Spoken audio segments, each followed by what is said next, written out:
They thought it was just a bomb acting up in church until it wouldn't stop barking. Not during the sermon, not during communion, and not even when the choir sang louder to drown him out. Rex stood stiff-legged in the center aisle of St. Luke's Baptist Church, growling so low it made the wooden pews vibrate. His eyes were locked on the tall crucifix behind the pulpit. He wasn't moving, wasn't blinking, wasn't barking to scare off an intruder or chase a squirrel. No, this was something else. Something deeper. Something nobody in that chapel wanted to acknowledge. The funeral service was supposed to be a peaceful goodbye for a beloved choir director. But within 10 minutes of stepping inside, the retired K-9 had turned the room into a war zone of confused whispers, side eyes, and embarrassment. Rex said, hissed Officer Rachel Langley, his handler, and only real friend since retirement.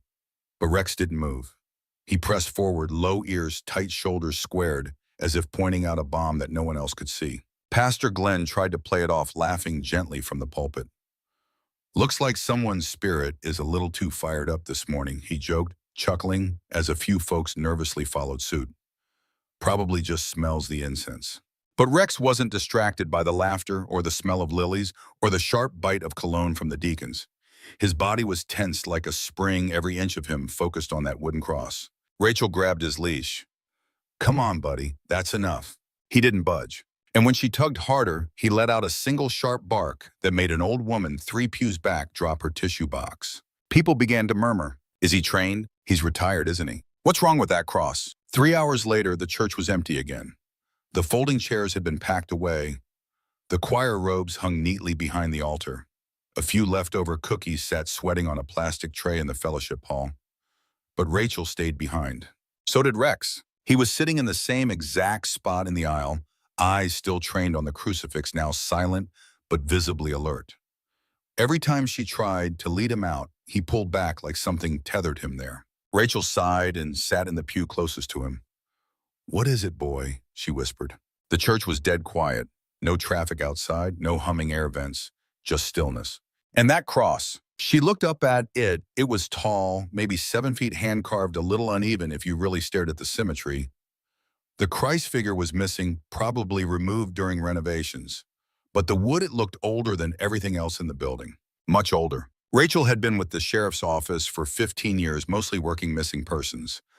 But after an incident, she didn't like talking about an ambush, a dead teen, and a case gone cold. She'd requested reassignment. Now she handled the department's retired K-9s, giving them peaceful homes to age out their final years. That peace apparently was not what Rex had in mind. The next morning, she returned to the church before sunrise. The janitor, an older man named Harold, let her in with a raised eyebrow. "Dog still got a bone to pick with Jesus," Rachel offered a dry smile, something like that. Rextail, already alert, pulled her back toward the altar the second they stepped inside. He wasn't barking this time, just pacing slowly, ears scanning, nose occasionally twitching, then locking again on the cross like it was pulsing with heat. She let go of the leash. He walked right to the front, stopped at the base of the cross, and started pawing at the floor. Rachel squatted down and ran her hand over the old tile. Her fingertips brushed over faint scratches, claw marks. From the night before, no, too deep, too straight, too old. She pulled out her phone and snapped a photo. "Hey there, animal lovers. If stories like this keep you on the edge of your seat, don't forget to subscribe to Heroes for Animals for more true-life tales of bravery, instinct, and the bond between humans and their four-legged guardians." Rachel paid a visit to the county archives that afternoon. St. Luke's Baptist had burned down in 1993 and was rebuilt almost entirely from scratch, except for a few salvaged items. She found the list: 1 stained glass window, 2 stone tablets, and an old wooden cross of disputed origin. Disputed origin. She stared at that phrase, circled it, and pulled the building's blueprints from a side drawer. The plans were clean, modern, standard floor joists, crawl spaces, wall depth, nothing unusual. But in the corner, someone had written in pencil, "cross cavity, do not touch." Rachel blinked. Cross cavity. She took the photo of the claw marks and compared it to the blueprint. The marks were directly beneath a section of flooring marked support plate, altar anchor. It didn't make sense, unless something had been hidden. That night, she sat in bed with Rex lying curled up near the foot. He wasn't sleeping. His ears twitched every few minutes. She stared at the locket she wore around her neck, a picture of her younger sister gone 23 years now. Missing, never found. Rachel had once believed in signs. Now she only believed in evidence. But Rex believed in something else. And whatever it was buried in that church. The next morning, Rachel came prepared. She carried a thermal scanner, a small chisel, and a portable floor mic she'd once used on cadaver recovery searches. She arrived at 6:04 a.m. before the maintenance staff. Rex walked calmly by her side until they reached the altar, then again began to growl. She scanned the floor behind the cross. A hollow echo. She scanned again, same result. The mic picked up a faint void beneath the concrete slab just 3 inches down. An air pocket. Rex began to whimper. Rachel looked up at the cross. Her breath caught. There, just above the base, was a carved symbol she hadn't noticed before. Not a Christian cross, not a Roman numeral. It looked wrong, like something primitive carved in haste and rage. Rex barked, then barked again. She knew that bark. It was the same bark he gave when he found something buried, when he found something dead. Rachel Langley had seen strange things during her years with the sheriff's office, ritual symbols in abandoned cabins, cryptic messages carved into trees. Even a man who claimed his missing wife had been taken by a ghost. But nothing had ever gotten under her skin, quite like that cross at St. Luke's. It wasn't the carving or the bark scratches or even the hollow sound beneath the floor. It was Rex. He wasn't a dog prone to drama, even in his prime with the canine unit. Rex had been the calmest in the field, never jumpy, never aggressive unless commanded. But now in retirement, the sudden fixation on that one piece of wood, it wasn't something she could ignore. And it was only getting worse. That night, back at home, Rex stood for 2 hours staring at the living room wall, tail rigid, eyes unblinking. Rachel had to physically move him to his bed where he curled up but didn't sleep. Not really. He whimpered like he was remembering something or warning someone. By morning, Rachel knew what she had to do. She wasn't about to jackhammer through a church floor without authorization, but she could start asking questions. First, stop the church's current pastor, Glenn Simmons. A tall man in his late 50s with a neat beard and a voice made for radio, Glenn had led the St. Luke's congregation for the past 14 years. Always friendly, always polished. But today, when Rachel mentioned the cross and Rex's behavior, his smile flickered. "Rachel," he said, lowering his voice, "I appreciate what you do with Rex, I really do. But this is a house of worship, not some kind of crime scene." "I'm not accusing anyone of anything, Pastor," she said evenly, "but the dog's reacting to something.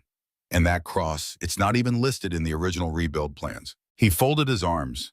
"It's been part of this church longer than I have. Folks around here find comfort in it. But where did it come from?" A pause. "I've always been told it was recovered from the fire, even though the fire destroyed nearly everything else." He didn't answer. Rachel leaned in. "You said it brings people comfort, but what if it's hiding something that shouldn't be there?" Pastor Glenn's expression hardened. "I think you need to let this go, Officer Langley. Sometimes digging into the past just stirs up pain." But she wasn't about to stop. After church hours, Rachel paid a visit to the oldest living member of the congregation, Eloise Parker, 91 years old and sharp as a tack. Eloise had been sitting on her porch with a quilt draped over her knees, sipping iced tea from a mason jar when Rachel arrived. "You want to know about that cross?" Eloise asked, eyes narrowing. "Why now?" Rachel told her everything, the barking, the scan, the symbol. Eloise nodded slowly. "It wasn't always up there. Before the fire, we had a different one, smaller, prettier, came from Jerusalem, or so they said." "What happened to it?" "Burned like everything else. And this one," Eloise's voice dropped to a whisper, "came from the old chapel that used to sit on Hollow Creek Road. Place hasn't existed since the 40s. My daddy said it was cursed, said it was made from a lynching tree." Rachel blinked. "Excuse me." "They carved it from the same oak that hung 3 men in 1912. Said it was a way to redeem the wood, to make it holy again." Her eyes went cold. "But you can't pray evil away, child, not like that." Rachel drove straight to Hollow Creek. There was no chapel anymore, just a crumbled stone foundation in the middle of a patch of trees. But Rex jumped out of the truck like he just sniffed fire. He darted straight into the woods and stopped at a tree stump, sniffing and growling softly. Rachel stepped closer. The tree had been cut low, almost at the roots, but its size suggested it had been massive, old. She looked up at the sky, then back at Rex. "Is this where it came from?" Rex pawed the dirt and gave one low, steady bark. That night, Rachel couldn't sleep. The house was too quiet and the wind outside too loud. At 3:27 a.m., she heard a scratching noise, soft at first, then sharper. She ran downstairs. Rex was at the back door, growling at the porch like something or someone was out there. Rachel flipped on the floodlight. Nothing. She opened the door and stepped outside barefoot, holding her flashlight in one hand and her phone in the other. Still nothing, until she turned around and saw the scratches. 3 deep grooves carved into the wood just outside the door. Fresh. She dropped to her knees and examined them. Too high for Rex. Too deliberate for an animal. She stood quickly, locked the door, and leaned her back against it. What the hell is happening? The next day, Rachel met with someone she never thought she'd call again. Tom Granger, a retired forensic archaeologist who'd once worked with the FBI to uncover a mass burial site during a case in Tennessee. Tom lived off-grid now in a trailer near Lake Geneva. He opened the door shirtless, holding a cup of black coffee and squinting into the sun. "Rachel Langley," he muttered. "Didn't expect to hear from you. Thought you were done chasing ghosts." "I am," she said. "But my dog isn't." Over a campfire and 2 beers, she showed him the photos, the claw marks under the cross, the hollow sound from the mic scan, and the strange symbol. Tom leaned in. "That's not Christian." "No kidding. It's Norse? Pre-Christian. Some kind of protective rune, except it's inverted, which means it's meant to trap something and not keep it out." Rachel stared at him. What the hell would a Norse rune be doing on a Baptist crucifix in Alabama? Tom shrugged. "Wrong question. What's the right one? Who put it there?" Rachel drove straight to the church. She didn't knock. She walked in and went straight to the altar, where Rex immediately began barking again. She placed a hand on his back. "I know, buddy. I know." Then she pulled out her scanner. Again, the same reading hollow. Only this time she pulled out a small hammer and gently tapped the floor. Thunk, thunk, thud. The last one sounded different, like the echo dropped into something deeper. She looked up. The cross loomed over her. But now she could see it knew cracks in the base, as if the floor had shifted. Something was down there, and it was pushing back. Rachel didn't tell anyone she was coming back that night. She waited until the town was asleep, until the lights in Pastor Glenn's house across the road went out, and the chapel stood quiet under the moonlight like a tomb that hadn't been disturbed in years. But she wasn't alone. Rex rode in the front seat beside her, calm but alert. His ears flicked every time the tires crackled over gravel. The church had no alarm system, just a rusty deadbolt and a set of doors that stuck on humid nights. Rachel slid them open with a shoulder shove and a quiet prayer that she wasn't about to break the law in the name of truth. Or maybe she already had. The hammer, chisel, and portable light rigs she carried weren't for show. This wasn't a hunch anymore. It was a pattern of symbols buried space in a dog whose instincts were sharper than any human's gut. She didn't bother using the main light switch. Instead, she turned on her battery rig and swung the beam across the pews like a lighthouse searching for lost ships. Dust floated in the air, catching the light like ash. Rex moved ahead of her, slow and sure, until he reached the base of the crucifix again and sat down. Silent, watching. Rachel dropped to one knee and ran her fingers along the tile. She found the spot she'd marked before near the support plate, cold tight, subtly raised. She slipped on her gloves and started to dig. The first layer came up easy, just old grout and a few thin slabs. Beneath them, a concrete patch about 2 feet wide ran beneath the cross's footing. Rachel tapped it with the hammer, dull and solid on one side, hollow and soft on the other. She started on the softer end. The moment the chisel bit through, a foul, dry stench rolled up like something that had been buried too long beneath wet leaves and forgotten bones. Rachel gagged, pulled her shirt over her nose and pressed forward. Beneath the concrete, dirt, packed tight and dark, unnatural in color. And under the dirt, wood. A box. No, a panel. Rex growled low. Rachel brushed the dirt away, slowly exposing more of the wooden panel until she could see a full outline.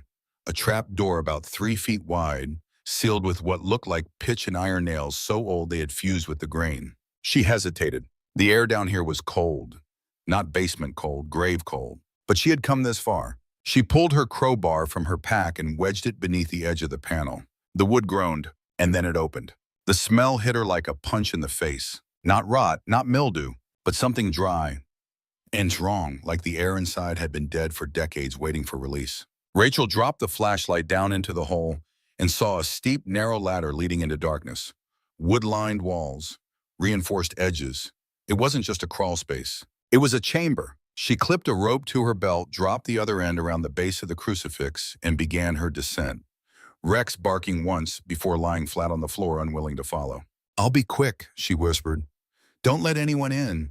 The chamber was about the size of a root cellar, 8 by 10 low-ceiling dirt floor. The flashlight beam flicked against something in the corner. A small bench, and next to it chains. Rachel crouched, heart racing. The chains were old, rusted, anchored to the wall with bolts as thick as her wrist. On the floor beside them, remnants of fabric, a single black shoe, and a tin locket caked in dirt. Her hands trembled as she reached for it. She wiped it clean, pried it open, and stopped breathing. Inside was a photo, grainy, water-stained, but clear enough. A girl, maybe 16, smiling. Rachel knew that face. Eliza May Garrison, the missing pastor's daughter. Vanished without a trace in 2004. Case closed with no leads. Just rumors about rebellion, pregnancy, or running off with a boy from across the tracks. But Rachel had always suspected something darker. And now here it was. She took photos of everything: the locket, the chains, the chamber walls. On the far side of the room, she spotted another symbol carved into the dirt-covered wall.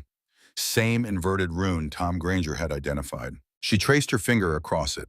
It wasn't carved with precision, it was gouged, violently, over and over, like whoever made it wanted to seal something inside. A sound made her jump. Not above, below. A crackle, movement in the dirt. She turned and shined the light again. Nothing, but the temperature had dropped again. And the chain had moved. She climbed out fast, lungs burning, ears ringing. Rex was still there, tail tucked, eyes locked on the hole. Rachel dropped the panel back over the opening and retiled it as fast as she could with her gloved hands. Then she sat in the pew and stared at the crucifix. "You're not a cross," she whispered. "You're a lock." The next morning, she drove straight to the county records office. Eliza's case file had been cold for nearly 2 decades.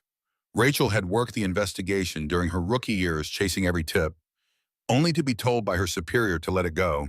She wasn't the first teenager to disappear, but she'd never let it go.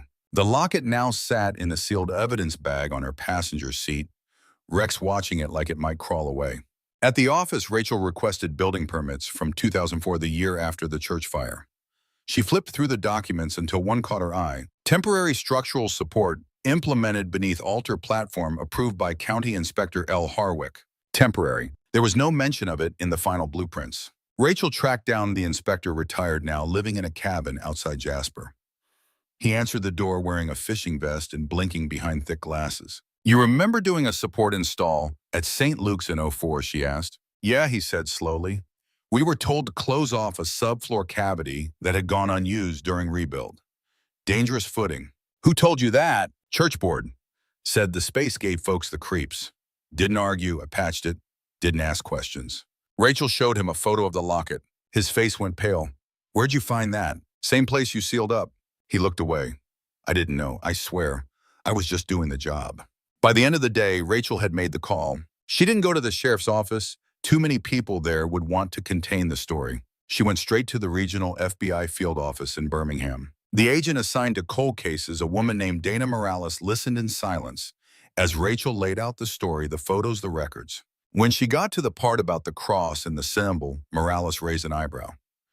"That's a strange twist." "It's more than strange," Rachel said. "Someone locked that girl in a hidden chamber and buried her under a church." Morales nodded.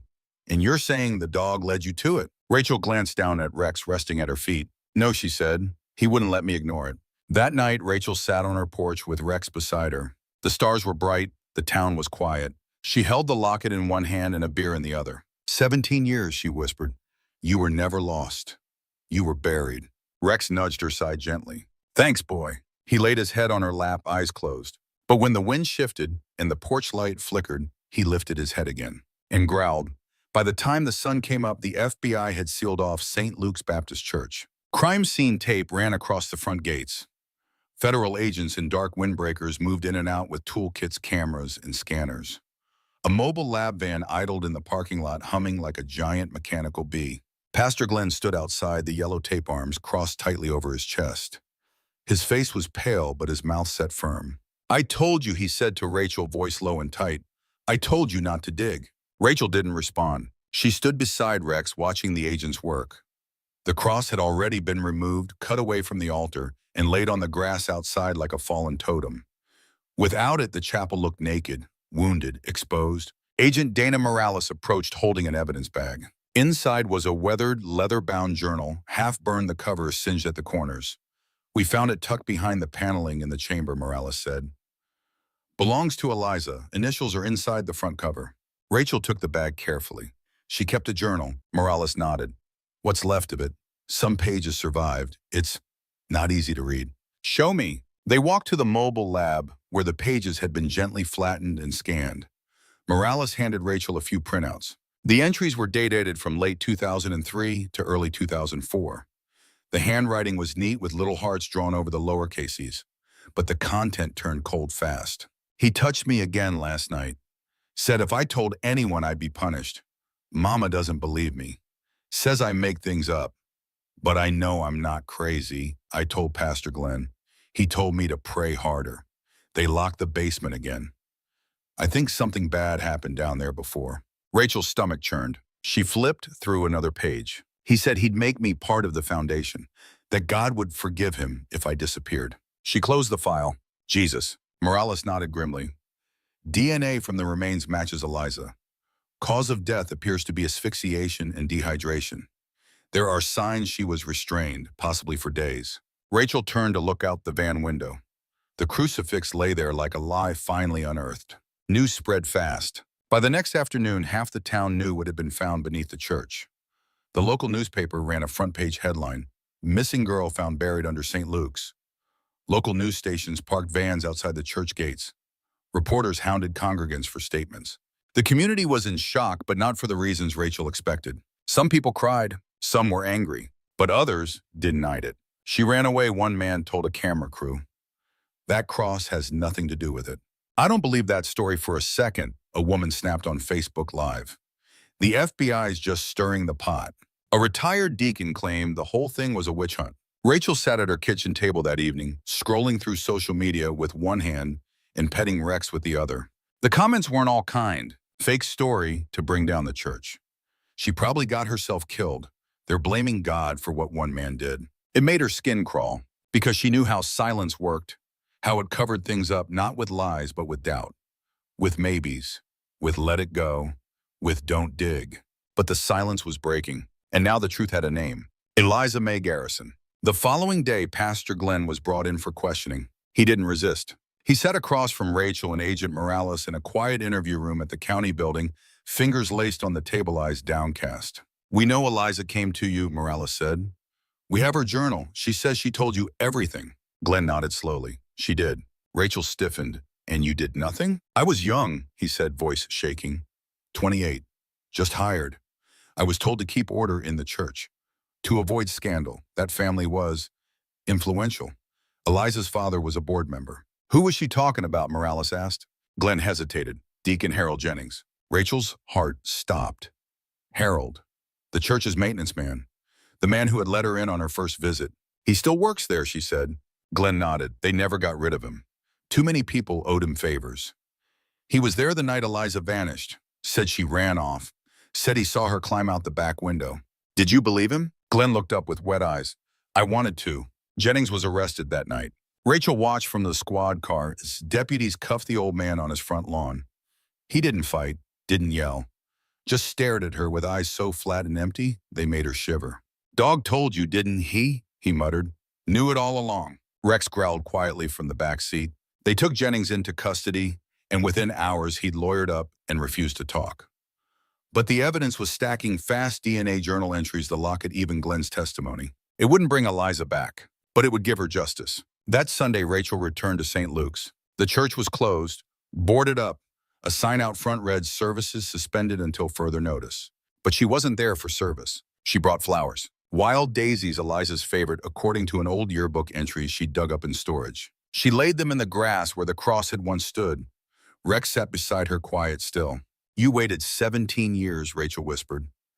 "But you never stopped calling out." She looked down at Rex. "And you, thank you." Rex tilted his head, slightly, ears flicking. Then he stood and walked toward the wall behind the altar. Again, Rachel followed, heart tightening. He sniffed, pawed the baseboard, whined. She knelt down, ran her hand along the edge, and found something she hadn't noticed before. Another mark, another rune, fainter this time, almost rubbed out. But there, beneath layers of paint. She stared at it. Was there another chamber? She pulled out her flashlight, angled it down, and saw it, a faint seam in the wall paneling, almost invisible. She pressed against it. The panel gave way. Behind it, a shallow recess. And inside, another locket. Dusty, closed. She opened it. Inside was a photo. Not Eliza. Another girl. Younger. Different smile. Different eyes. Rachel felt her knees go weak. Oh no, she breathed. This wasn't just about Eliza. She stepped back and looked around the chapel, heart pounding. How many more Rachel Langley stood frozen in the dim light of the church? The second locket sat open in her palm, its tiny hinges creaking with age. A girl's photo, young maybe 9 or 10. Freckles. A chipped tooth in her grin. Not Eliza, someone else. Rachel blinked twice, then reached for her phone. She snapped a picture of the photo and texted it to Agent Morales. Found another locket. Girl looks younger. Doesn't match Eliza. 3 dots appeared on the screen. Then can you bring it in? We'll run facial recognition. Good catch. Rachel looked back at Rex. He was still staring into the recessed tail-low ears perked forward. Then without prompting, he sniffed along the panel's edges and barked once. Not a warning bark. A confirmation. She stepped back and examined the wall more closely. A series of faint symbols, barely visible, even under flashlight, ran along the wood grain like someone had scratched them with a nail. Another inverted rune. Another hidden secret. Another girl. By the time Rachel got back to the county office, Agent Morales had already started running the image through missing persons databases. Rex rested near the elevator, but his eyes never closed. He kept watching the hallway like something might come around the corner at any second. Rachel sat beside him on the bench. She's not done talking, she whispered. Morales came out 10 minutes later holding a printout. Her face was grim. Got a match. Name's Abigail Abby Rosemont. Went missing in 1998. Last seen leaving youth choir practice at a church in Birmingham. Rachel took the sheet and studied the photo. Same girl, same chipped smile. But what chilled her was the location. Birmingham, she asked. Not here. Nope, Morales said. Different town, different church. But guess who the deacon was at that time? Rachel's throat tightened. Harold Jennings. They didn't sleep that night. Rachel and Morales sat in the evidence room mapping timelines, overlaying church rosters, cross-checking missing persons cases across southern Alabama from the late 80s to early 2000s. By dawn, they had 5 names, 5 girls, all connected by one thread: Harold Jennings. He'd worked in maintenance, youth programs, and logistics for multiple churches across the region, never staying longer than 5 years in any place. No one had connected the dots because no one had ever tried. The cases were considered unrelated, some marked as runaways, others just cold trails. Until now, Morales leaned back in her chair, exhausted. He used the churches as hunting grounds. Rachel nodded numb. And the crosses weren't symbols of salvation. They were locks, disguises, ritual, or camouflage. Bury them where no one would look, beneath the most sacred places. Morales looked at Rex, who was now sitting alert near the door. What about the dog? Rachel gave a tired smile. He's the only one who saw through it. That morning, Jennings finally spoke. Not to his attorney, not to the sheriff. To Rachel. She sat across from him in a secure holding cell, notepad on her lap, pen in hand, but no intention of writing anything down. I want to know why, she said. Jennings stared at her through the glass. His hands trembled slightly, not from fear, but from something else. Control pride. You ever hear silence that sings? He said, voice calm. I have. Rachel didn't blink. You're not insane. You're a coward. They were chosen. She felt her jaw clench. By who? Jennings leaned forward. By the walls. They speak if you listen. And the cross. You murdered children, she snapped. And you hid them in churches like trophies. He smiled, thin and cold. I didn't hide them. I offered them. Rachel stood up. Enjoy hell. As she walked away, Jennings laughed softly. I already have. The next day, demolition crews arrived at St. Luke's. Under federal order, the church would be deconstructed, beam by beam. Morales wanted every piece of wood, stone, and tile cataloged. If there were more hiding places, more bodies, she was going to find them. Rachel stood near the edge of the property, Rex by her side, as the heavy machinery rumbled into place. It's weird, Morales said, joining her, watching a church come down. Rachel nodded. It was never a church. Not really. They watched as the workers removed pews, pulled floorboards, peeled back layers of history. Beneath the altar, they uncovered another hidden space shallower than the last. Inside was a box. Inside the box, locks of hair, a silver ring, and a broken child's sandal. Another name added to the list. Another family waiting for closure. 3 weeks later, the story went national. Canine dog helps expose serial predator in southern churches. Faith and fear the man who used religion to hide murder.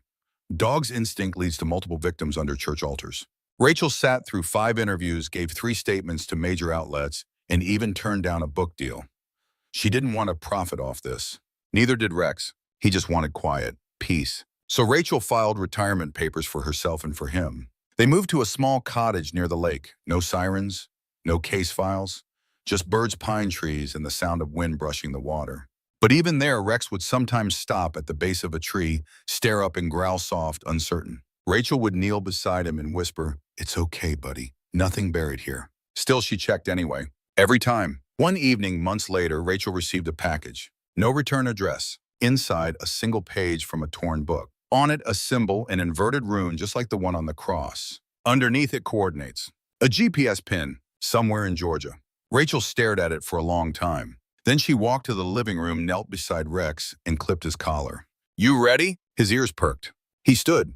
They left before sunrise, because the walls weren't done speaking, and Rex still remembered how to listen. The dirt road that wound through the backwoods of northern Georgia was barely marked. Overgrown brush clawed at the sides of Rachel's truck as she drove slowly past the rusted gate the GPS had led her to. Beyond it, nothing but tall pine trees, a collapsed barn, and a mossy patch of earth that looked like it hadn't been disturbed in decades. Except Rex knew better. He'd been silent the whole ride, but the moment Rachel opened the truck door, he jumped out, sniffed the air, and locked onto something unseen. His body stiffened. He stared at the base of the old barn foundation, then let out one sharp bark. Rachel followed him, heart heavy. She carried a field shovel and a thermal scanner, now tools of instinct and regret. She no longer questioned these calls. If Rex said something was buried, it was. They reached the spot together. No markings, no cross, just silence. Rachel pressed the scanner to the ground.